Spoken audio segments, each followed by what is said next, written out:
আসছেন কেন রে ভাই? এখানে কেন আসছেন বলেন? ওয়াজ শুনতে? জীবনে ওয়াজ শোনেন নাই? শুনছেন তারপরে যে আসছেন? আর একটু শুনবেন? নিয়ত শেষ? না, পরিবর্তন করেন। ইন্নামাল আমালু বিন্নিয়া, প্রত্যেকটা কাজ নির্ভর করবে নিয়তের ওপর। শুনেছি তো শুনেছি, আজকেও শুনবো, নিয়তটা এমন না। নিয়তটা পরিবর্তন করেন, শুনবো এবং আমল করব। কি কথা কন?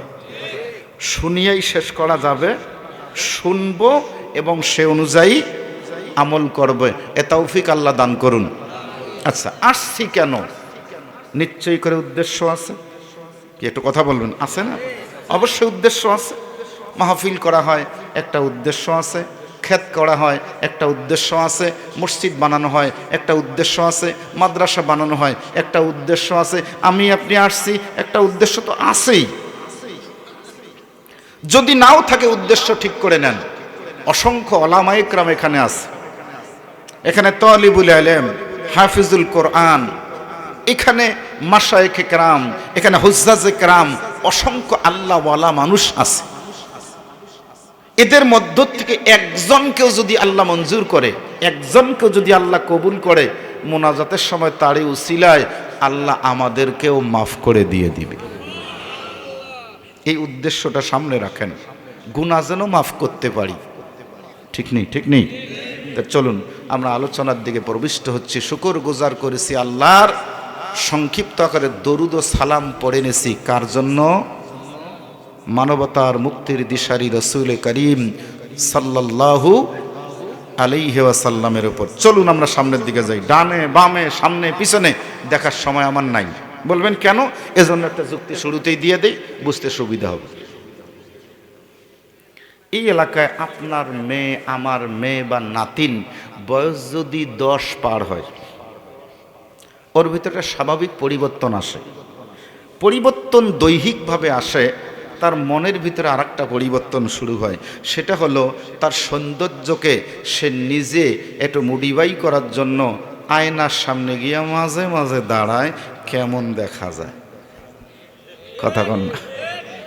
আরেকটু যখন বয়স হয় 12-13, যখন তার মেউন্স হয়, তখন সে দেখবেন বাবার কাছে, মায়ের কাছে, ভাইয়ের কাছে আবদার করে বসে, অথবা পাশে যদি কোনো রিক্সাওয়ালা, ভ্যান গাড়িওয়ালা, রাস্তা দিয়ে যে ফুটপাতের দোকানদার আসে সোনোফা উঠে নিয়ে ওর কাছে গিয়ে দাঁড়ায়, এইটা দে, এইটা দে। ঠিক না বেঠিক? কেন? ওইটা নিয়ে সে আয়নার সামনে দাঁড়াবে, কোন জায়গায় একটু লাগাইলে দাগটা উঠে যায়, কেমন করে ফেসটা সুন্দর হয়। তার মানে সে আয়নার সামনে দিনে কমপক্ষে 3 বার দাঁড়ায়। ঠিক কি? বুঝে শুনে সামনে যাব। বয়সটা 17-18-তে চলে গেছে, পড়াশোনার মাঝামাঝি, যাওয়ার আগে একবার, আসার আগে পরে একবার, সে তার সৌন্দর্যটাকে পরিপাটি করার জন্য আয়নার সামনে দাঁড়াচ্ছে, যাতে করে আমি যেন খারাপ না হই, আমার মুখে যেন স্পট না থাকে, দাগ না থাকে, এজন্য সে চেষ্টা করে। কিন্তু এই মেয়েটা যখন জামাইয়ের বাড়ি যায়, দায়িত্বটা তার বেড়ে যায়। একদিক দিয়ে জামাই, অপর দিক দিয়ে শ্বশুর, শাশুড়ি, ননদ, বিভিন্ন জনের চাপ তার কাছে আসে। ফলে আগে যে আয়নার সামনে দাঁড়াইছে 6 বার, এখন সময় পায় মাত্র 2 বার। কি বুঝতেছেন না কথাটা? আর কিছুদিন যায়, যখন একটা ছোট্ট শিশু জন্ম নেয়, তখন আর আয়নার সামনে দাঁড়াবার সময় হয়তো বা সারাদিনে একবার। এরপরে ওই সন্তানটা বড় হয়ে যখন বিয়ে দেওয়া হয়, তার কোলে যখন সন্তান হয়, এখন হয় দাদি অথবা নানি। ঠিক নেই? আয়নার সামনে দাঁড়ার সময় তখন তার মাথায় কি? এই সংসারটা আমার কিভাবে চলবে, এই পরিবারটা কিভাবে সুন্দর করে পরিচালনা করা যায়, আমার ছেলেটা কেমনে চলবে, আমার মেয়েটা কেমনে একটা সুন্দর জামাই দেওয়া যাবে, আমার পরিবারটা কি করে একটা পরিপাটি জীবন যাপন করতে পারবে, এই চেষ্টায় এত অস্থির হয়ে যায় যে, এত কাজের ভিতরে মনোযোগ দেয় যে, ও আর আয়নার সামনে দাঁড়ানোর কথাই মনে রাখে না। ঠিক না বেঠিক? এই এক্সাম্পলটা আপনাদের কাছে তুলে ধরলাম কয়েকটা কারণে। তন্মধ্যে একটি কারণ হলো এই, আমি আমাকে নিজেকেই বলছি, আমি যখন বক্তৃতার মাহফিলের শুরুতে আসি তখন মঞ্চের সামনে উঠে একেবারে জিকিরের নামে 15 মিনিট, মিলাদের নামে 10 মিনিট, এমন কিছু চাকচিক্যময় সাজানো গোছানো বাক্য উপস্থাপন করি যাতে করে আমার শ্রোতা চাতক পাখির ন্যায় দেখে এদিক দিয়ে আমার সময় শেষ, বলে গেলাম যে ভাইয়া সময়ের অভাবে হইলই না। কি চাকচিক্যময় একটা পরিবেশ তৈরি করে থাকতাম, কিন্তু এখন না, ওই সময়টা আর নাই। আয়নার সামনে দাঁড়াবার সময় এখন আর আমার ভিতরে নাই, কারণ আমার আর চুল কালো নাই, এটা সাদা হয়ে গেছে। আমার মাথা চুলগুলি এখন সাদা হয়ে গেছে, তার মানে এখন আমরা হয়েছি দাদু, আমরা হয়ে গেছি নানু। আয়নার সামনে দাঁড়ার সুযোগ নাই। আমার জাতি কি করে, আমার কওম কি করে আল্লাহ ভোলা মানুষগুলিকে আল্লাহর পথে তুলে দেওয়া যায়, রসুল ভোলা মানুষদেরকে কিভাবে রসুলের সঙ্গে জড়িয়ে দেওয়া যায়, অন্যায়কারী মানুষগুলোকে কি করে ন্যায়ের পথে নিয়ে আসা যায়, খুন করা মানুষগুলোকে কিভাবে বুঝায় তাকে ভালো মানুষে পরিণত করা যায়, এই চেষ্টায় এত অব্যাহত যে বাক্যের মধ্যে আর সুরালো বাক্য দিয়া সময় নষ্ট করা আমার পক্ষে আর সম্ভব। সুতরাং পরিবেশটাকে ঠিক রাখার মানসিকতায় এই 2-3 মিনিট সময় নষ্ট করলাম। এবার চলুন মূল লাইনের দিকে যাই, আমার সঙ্গে কথা বলেন, তারপরে সামনে যান। হাজা কালাম আই কালামু রব্বি, এই কালামের ভিতরে কোনো ভুল, কথা বলেন, সন্দেহ, ভুল নাই, সন্দেহ নাই। এবার বলুন, মাত্র একটা আয়াত না মানলে ঈমান আছে? কে বুঝে বলেন? ঈমান, ঈমান নাই। ঈমান না থাকলে বেহেশতে যাওয়া যাবে তো? কি আপনারা কি শুনতেছেন আমার কথা? ঈমান না থাকলে বেহেশতে যাওয়া যাবে? আলহামদুলিল্লাহ, আপনাদের অ্যান্সার 100% রাইট। ভুল নাই, সন্দেহ নাই। এক আয়াত না মানলে ঈমান নাই, ঈমান না থাকলে জান্নাতে যাওয়ার কোনো সুযোগ নাই। সেজন্য আল্লাহ তাআলা কি বলে? ওয়ামান লাম ইয়াহকুম বিমা আনজালাল্লাহ ফাউলাইকা হুমুল কাফিরুন।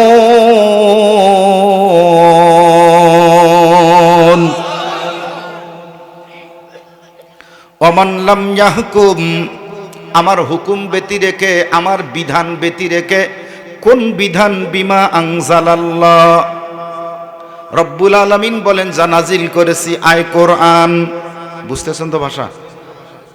আল্লাহর নাজিল করা কোরআনের বিধান ছাড়া যারা তাদের জীবন পরিচালনা করবে, ব্যক্তিগত জীবন, পারিবারিক জীবন, সামাজিক জীবন, রাজনৈতিক জীবন, আন্তর্জাতিক জীবন যারা পরিচালনা করবে কোরআন ছাড়া, তারাই কাফের। কথা বলেন ঠিক না বেঠিক? আল্লাহর নাজিল করা কোরআনের বিধান মানবা না, মুসলমান বলে দাবি করতে পারো, কিন্তু তোমার দাবি আল্লাহর দরবারে গ্রহণযোগ্য।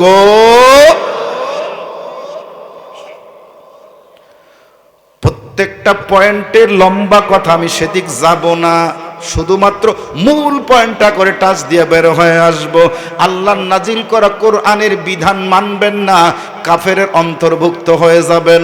রব্বুল আলামিন বলেন, ওয়াল্লাযীনা কাফারু ওয়া কাযযাবু বিআয়াতিনা উলাইকা আসহাবুন নার হুম ফিহা খালিদুন।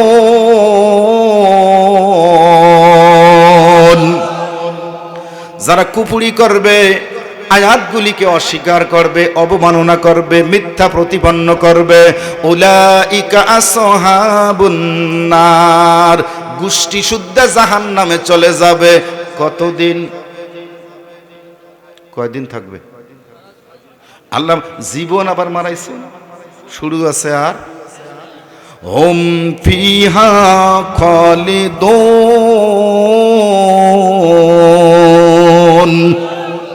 খালিদুন এর ব্যাখ্যা এই মুহূর্তে যদিও দিতে না পারি, ইঙ্গিত দিতে পারবো। বিশ্বনবীকে জিজ্ঞাসা করা হলো, নবী গো, খালিদুন বলতে কত দিন, কত কাল, কত যুগ?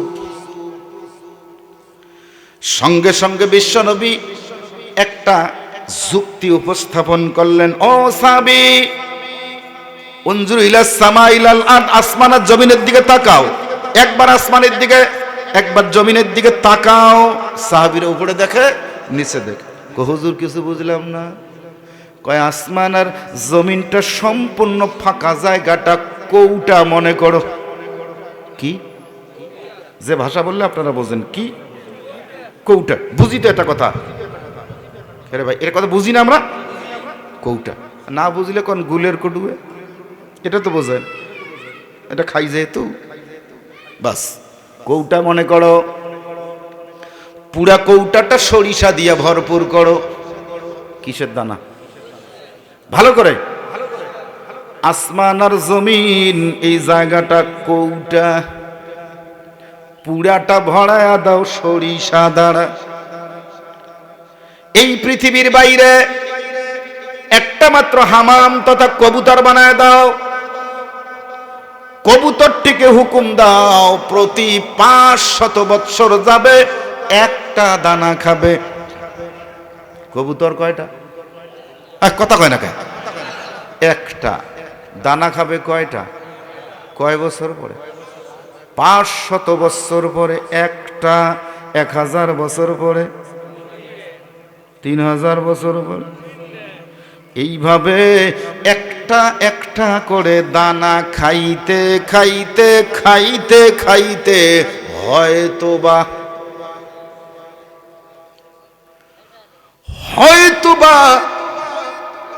আসমান জমিনের সরিষার দানা শেষ হইতে পারে, তবুও আখিরাতের জিন্দেগি শেষ হবে না। ঈমানদাররা বলেন সুবহানাল্লাহ। কুফর করে, অস্বীকার করে, কোরআন না মেনে যদি কবরের জমিন থেকে, হাসর থেকে, মিজান থেকে পুলসিরাত পাড়ি দিয়া জাহান্নাম যায়, হুম ফিহা খালিদুন, চিরকাল সেই জাহান্নামে থাকবে, কোনদিন বাহির হতে পারবা। কেন জাহান্নামে যাবে? যদি কোরআনের আয়াত না মানে। কথা কন্যা ঠিক কিনা? তাহলে বন্ধুরে, নিয়ম অনুযায়ী শোনা লাগবে, বোঝা লাগবে। রব্বুল আলামিন কত সুন্দর করে কোরআনের বর্ণনা শোনাচ্ছেন। وَإِذَا قُرِئَ الْقُرْآنُ فَاسْتَمِعُوا لَهُ وَأَنصِتُوا لَعَلَّكُمْ تُرْحَمُونَ। আল্লাহু আকবার বলেন না। মালিক ঘোষণা দিচ্ছে, কুরিয়াল কোরআন, বান্দা তোমার সামনে কোরআন পড়া হয়, ফাস্তামিউ লাহু, তোমরা সেই তেলাওয়াত শুনতে থাকো। তেলাওয়াত যখন হবে কি করা লাগবে? নাই, হারিয়ে গেছে। কোরআনের কথা বললাম। কুরিয়াল কোরআনু ফাস্তামিউ লাহু, কোরআন যখন তোমার সামনে পাঠ করবে তোমরা কি করবেন? শুনবেন। সুবহানাল্লাহ বলে। কি করব? কিভাবে? আনসিতু, কোনো আওয়াজ করা যাবে না, শব্দ করা যাবে না, গল্প করা যাবে না, হাঁটাচলা করা যাবে না, উঠা বসা করা যাবে না, চুপ করে বসে শোনা লাগবে। আনসিতু, চুপচাপ। এর স্বাভাবিক নিয়ম হলো চুপ থাকতে হলে বসা লাগবে, হাঁটলে কিন্তু মানুষের নিয়ম পরিবর্তন হবে। কাজেই বলা হয় চুপ করে বসে বসে কোরআন শুনতে থাকো। প্রশ্ন হয়, হুজুর আপনি যদি বলতেই থাকেন, আমরা যদি শুনতেই থাকি, কি লাভ? লাভের বর্ণনা আমি বলি নাই, আমার আল্লাহ তাআলা বলে দিয়েছেন, বান্দারে লাভ হলো লাআল্লাকুম তুরহামুন।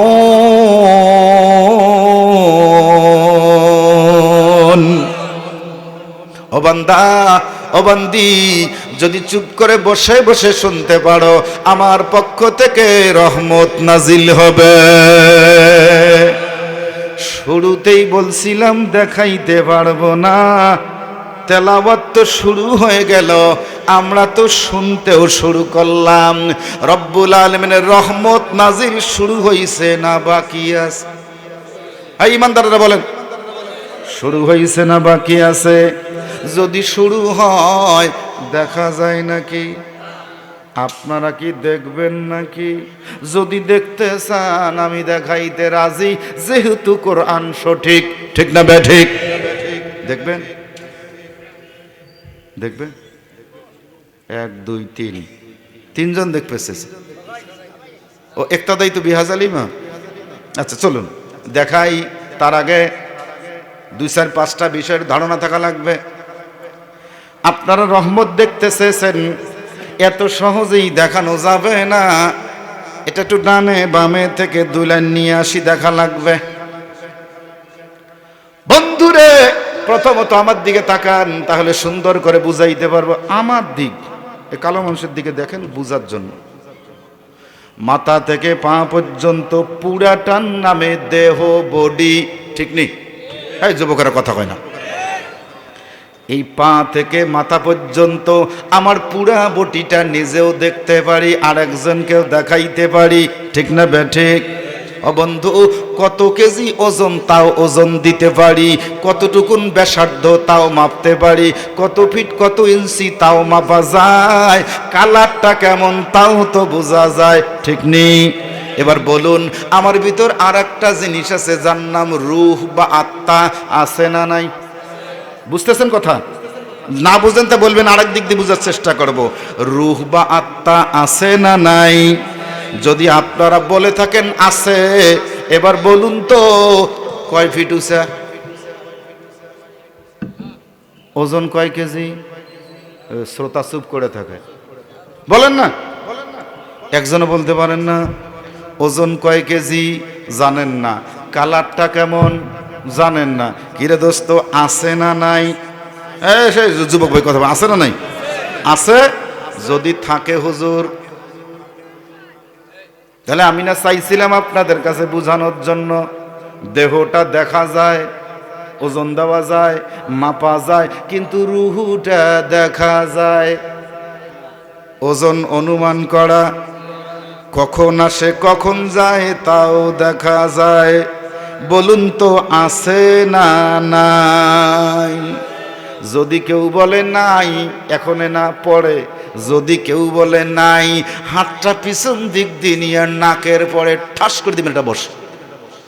যদি বলে নাই, একেবারে নাকের বরাবর দিবেন একটা ঘুষি মেরে, দেখবেন উল্টে মারবে 2টে, বোঝা যাবে আছে। কি কোন ঠিক কিনা? আর যেটারে 2 4 5টা মারলে নড়েও না সরেও না, ওটা লাশ। কি কথা কন? তাহলে রুহু আছে। ঠিক না বেঠিক? আপনার উত্তর দিতে আসছি কিন্তু আমি। তোমার ভিতর রুহু আছে, কোনদিন দেখেন নাই, বিশ্বাস আছে না নাই? তাহলে বন্ধুরে, রাসূল বলেন নাযালাত আলাইহিমুস সাকিনা, যেখানে কোরআনের মাহফিল হয়, আল্লাহ তাআলার হাবিব জানিয়ে দিচ্ছে গাশিয়াতুহুমুর রাহমা, একদল ফেরেশতা চারিদিক দিয়া দাঁড়িয়ে ঘেরাও করে রয়। আছে না নাই? দেখবেন না? ও এটাও দেখা যায় না? দেখি আর একটু যাই। নাযালাত আলাইহিমুস সাকিনা, তাদের উপর রহমতের সাকিনা বা রহমতের বিছানা অথবা রহমত বিছায়া দেওয়া হয়। বোঝা গেল আমাদের মাথার উপর আর একটা সামিয়ানা ফেরেশতারা দিয়া রাখছে। আছে না নাই? ওটা দেখবেন না? তাহলে এটা থাক, আর একটা লাইন টানিয়ে নি। এটা হাদিস বললাম, আগেরটা কোরআন বলছি, এখন একটা বাস্তব যুক্তি বলি। যদি এই মুহূর্তে বাংলাদেশের সবচাইতে বড় পাওয়ার ক্ষমতা ডক্টর ইউনূস সাহেব, প্রধান উপদেষ্টা, আমাদের রায়গঞ্জ সন্তোষপুর ইউনিয়নে আসতো, কুড়িগ্রাম জেলা থেকে শুরু করে আলেপেত্তাপুতি পর্যন্ত রাস্তায় যে কত গেট থাকতো গণনাও করা যাইত না। কথা বোঝা লাগবে। প্রধান উপদেষ্টার সম্মান রক্ষা করার জন্য আমরা যদি ব্যক্তি বিশেষে গেট লাগাইতে পারি, ওয়েলকাম লাগাইতে পারি, শুভেচ্ছা স্বাগতম জানাইতে পারি, নেতাজি আসে উপরের দিকে গেট দেখে মহা খুশি, আমার নামে এত গেট, কত যে খুশি হয়। ওরে দোস্ত, গাড়ি থেকে নামবে, এই রোড দিয়ে যখন আসবে, হাঁটতে যখন শুরু করবে, ভক্ত অনুচরেরা শুভেচ্ছাই স্বাগতম ধ্বনি জানাবে। কথা কোন ঠিক কিনা? কতগুলা কথা বললাম। প্রধান উপদেষ্টা সম্মানী মানুষ, তার সম্মানে গেট লাগানো হয়, তার সম্মানে ভক্তরা দুদিক দিয়ে রাস্তায় শুভেচ্ছা জানায়, ফুলের মালা দেয়, ফুলের তোড়া নেয়, কত কিছু করে। এবার বলুন তো এটা কোন জায়গা? এটা রাসূলের ভাষায় কোন স্থান? জান্নাতের বাগান। সুবহানাল্লাহ বলেন। পৃথিবীতে কয়েকটা স্থানকে রাসূল জান্নাতের বাগান বলেছে। এক, মাসাজিদ, পৃথিবীতে মসজিদগুলি জান্নাতের বাগান। দুই, তালিমুল মাজালিস, মজলিসে তালিম যেখানে হয় এটা চলতেছে তালিমুল মাজালিস। তিন হলো হালাতুজ জিকির, জিকিরের হালকা, সামনে গেলাম না, এটা তালিমুল মাজালিস। রাসূল বলেছেন এটা জান্নাতের বাগান। বলুন তো জান্নাতের বাগানে যারা আসবে কম দামি না বেশি দামি? হ্যাঁ, সম্মানী ব্যক্তির সম্মানে গেট লাগানো হয়।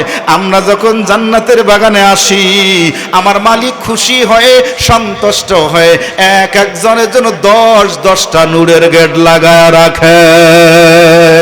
দেখবেন নি, আমি দেখাবো একটা একটা করে।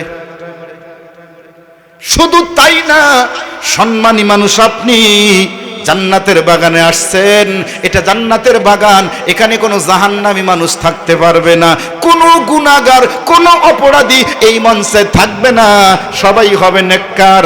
বলবেন হুজুর এই তো বদমাশ, সুদখোর, এটা ঘুষখোর, এটা জেনাকার, এটা ব্যভিচার, এটা হাইজাকার, এটা খুনি, এটাও তো বসে আছে, এখন কি হবে? জি হ্যাঁ, এখন এই মুহূর্তের জন্য এ মানুষটাও জান্নাতি। জোরে কোন সুবহানাল্লাহ। কেন কেন কিভাবে?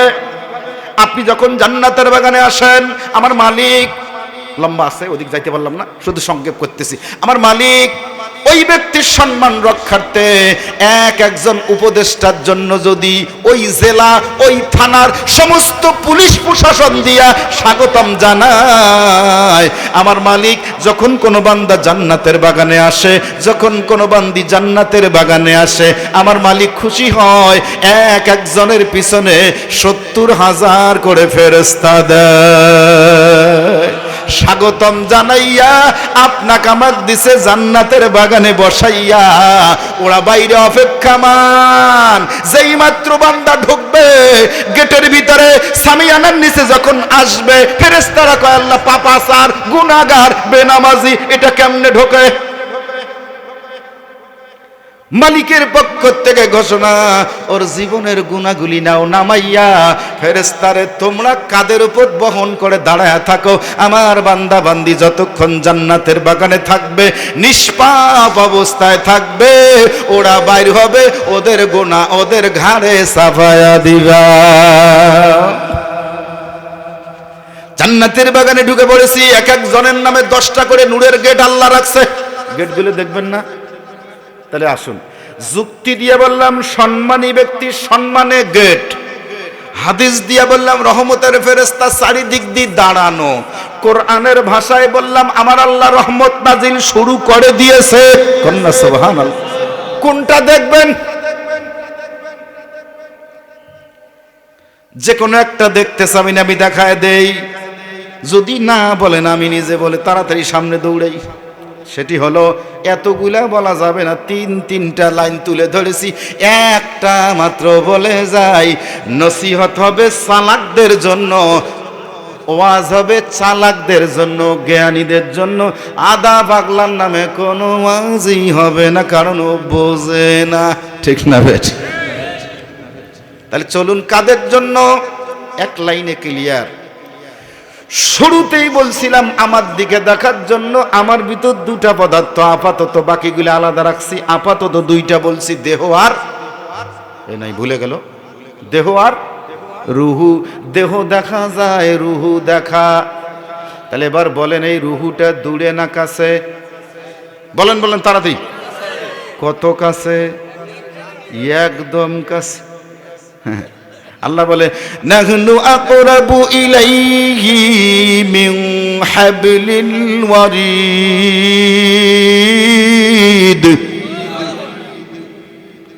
নাহনু আকরাবু ইলাই, কার কাছে কি বলবো? এখানে নাহনু শব্দ আল্লাহ কেন ব্যবহার করলো? অনেক মানুষ বসা, গ্রামার যারা বোঝে না তাদের তো বোঝানো বড় কঠিন। আনা হলো 1 বছর, নাহনু হলো বহু বছর, কিন্তু মালিক এখানে বহু বছর উল্লেখ করলো কেন? বহু বছর মানে তো 2 এর অধিক। কি কন্যা, ঠিক না বেঠিক? তাহলে কেমন করে বুঝাই? বহু বছর মানে তো 2 এর অধিক, তাহলে আল্লাহ বুঝি 3 জন। কে কোরআন প্রমাণ করলো না? নাহনু আকরাবু ইলাইহি মিন হাবলিল ওয়ারিদ, আমি মালিক তোমার ওয়ারিদ নামক রগ শিরা উপশিরার চাইতেও আরো কাছে। কন্যা সুবহানাল্লাহ। মাহফিল কমিটি টাচ দিল, হুজুর একটু তালিবুল ইলমদের সম্পর্কে, এলেম সম্পর্কে একটু বলেন। সুযোগ পাইলাম এই সময় এই লাইনে 2 মিনিট বলে দিয়া যাই। এখানে আল্লাহ নাহনু ব্যবহার করেছে আরেক দিক দিয়ে। আমি আপনাদেরকে শুরুতেই বলছিলাম আসসালামু আলাইকুম, ঠিক না বেঠিক? মনে রাখেন এই জ্ঞানীরা, ওয়াজ সালাকদের জন্য। কা কুমা কুম, কে কুমা কুন্না, তাহলে কুম বলেছি, আসসালামু আলাইকুম বহু বচন। আপনারা তো আমাকে বহু বচন বলে সালাম দিলেন, আমি না একা। আপনারা কেন আমাকে বহু বচন বললেন? 1 বচন বলবেন, যেমন আল্লাহ বলছে আত্তাহিয়াতু আসসালামু আলাইকা আইয়ুহান নাবিয়্যু। কন্না সুবহানাল্লাহ। তাশাহুদে পড়ি না আসসালামু আলাইকা, কয় বচন? 1 বচন। আল্লাহ তার হাবিবকে সালাম দিয়েছে, ওগো নবী আপনার উপর শান্তি বর্ষিত হোক, কা 1 বচন। আপনারা আমাকে যখন সালাম দিলেন কেন বহু বচন বললেন? কুম বলে। শুধু কি তাই? শুধু কি তাই? আমি 3 বচন হইছি, তার মানে বহু বচন হইছি কেন? আমার দিক দেখেন না, বুঝবেন কেমনে? আপনারা 3 জন, আমি আসসালামু আলাইকুম বললাম, বহুজন 2 এর অধিক, তাই জমা সিগা ব্যবহার করা হয়েছে কুম। কিন্তু আমি একা, তারপর আপনারা কেন কুম বললেন? বলা উচিত ছিল আসসালামু আলাইকা, আসসালামু আলাইকুমা, আসসালামু আলাইকুম। কা 1 বচন, কুমা 2 বচন, কুম বহু বচন। কিন্তু আমার ক্ষেত্রে বহু বচন কেন ব্যবহার হলো? বোঝার জন্য একটু দেখাই, ডানে বামে আমার কিছু আছে না? না আছে, আছে। কি আছে? কি আছে? ফেরেশতা কয়জন? খুব ভালো করে, এই কথাটাও কিন্তু ভুল, আল্লাহ মাফ করেন, এ কথাটাও ভুল। নাম কি? কেরামান। দলিল তো আছে, আল্লাহ বলেন কেরামান কাতিবিন ইয়ালামুনা মা তাফআলুন।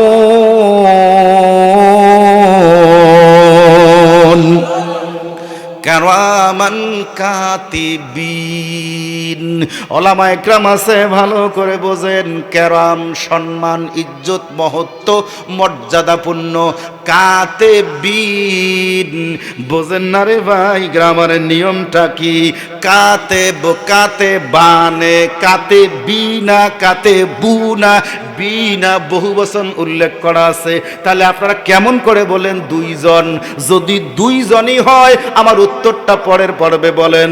যদি আজরাইল ফেরেশতা 1 জন হয়, জিব্রাইল যদি 1 জন হয়, মিকাইল যদি 1 জন হয়, ইসরাফিল যদি 2 জন হয়, মুনকার নাকির, ইসরাফিল যদি 1 জন হয়, মুনকার নাকির যদি 2 জন হয়, কেরামান কাতিবিন যদি 2 জন হয়, ওই 2 জন তো আমার সাথে, আপনার সাথে কে? আপনার সাথে কে? তো কয়জন? তো আপনারা যে 2 জন বললেন, ওই 2 জন তো আমার কাছে। তো সবার কাছে হলে 2 জন হলো কেমনে? তাহলে বললেন যে 2 জন। কেরামান কাতিবিন, প্রত্যেক জনের সঙ্গে 2 জন করে ফেরেশতা।